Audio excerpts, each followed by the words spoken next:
İsmim Yıldız Önen, Sığınmacılar Platformu'nun üyesiyim. Sığınmacılar Platformu olarak geçen hafta bir basın toplantısı düzenlemiştik. 71'den fazla Suriyeli ve Türkiye'li dernek, vakıf, platformdan oluşan bir birliktelik bu. Hem siyasi parti yöneticilerinin ve yerel yöneticilerin hem de medyanın Suriyeli'ye dönük söylemlerinin değiştirmelerini isteyen bir basın toplantısıydı bu. Çünkü bu söylemler sadece söylemde maalesef kalmamaya başladı. Altındağ alan başladı. Ardından biliyorsunuz İzmir'de 3 tane Suriyeli işçinin yakılması, Naif El Naif'in öldürülmesiyle devam eden bir saldırılar dizisi olduğundan dolayı buradan bütün siyasi parti yöneticilerine, yerel yöneticileri ve medyaya çağrı yapalım diye düşünmüştük. Basın toplantımızdan sonra da bugün ilk olarak Bolu Belediye Başkanı Tanju Özcan hakkında suç duyurusunda bulunmak için adliyeye geldik.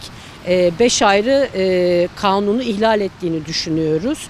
Söylemde ayrımcılığı ve nefreti körüklemek, biliyorsunuz Suriyelileri çalıştırmayacağım gibi bir kavram kullandı.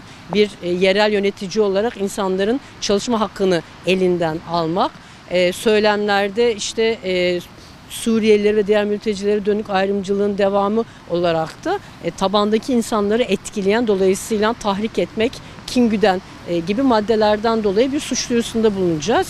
Ardından da burada bir basın açıklaması yapıp bu suç duyurularının devamını da getireceğimizi söylemek istiyoruz. Tanju Özcan maalesef tek bir isim değil. Ümit Özdağ dün biliyorsunuz misafir olarak gidin buradan dedi. Sanki kendisinin böyle bir yetkisi varmış gibi. Halbuki hepimiz biliyoruz ki Birleşmiş Milletler zamanında mültecilik konusunda bir sözleşme imzalamış. Türkiye'nin de bu sözleşmenin altında imzası var. Her ne kadar batıdan gelenleri mülteci kabul ediyor, doğudan gelenlere şerh koyuyor bile olsa sonuç olarak bir kanun çerçevesinde Suriyeliler buradalar.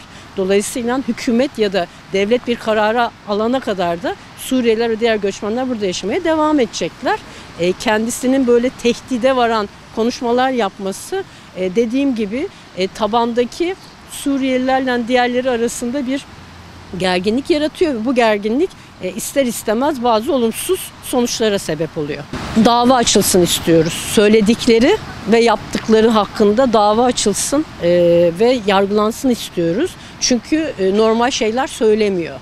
Yani nikahtan fazla para almak, su faturasından fazla para almak gibi şeyler söylüyor. Zaten bunlar biliyorsunuz mahkemeden döndü. Yani hani yapılmayacak şeyleri yapmaya çalışıyor. Esasında kendisi bence yasaları çiğniyor. Dolayısıyla bu çiğnediği yasalar hakkında da Bolu Savcılığında şikayette bulunacağız, suç duyurusunda bulunacağız.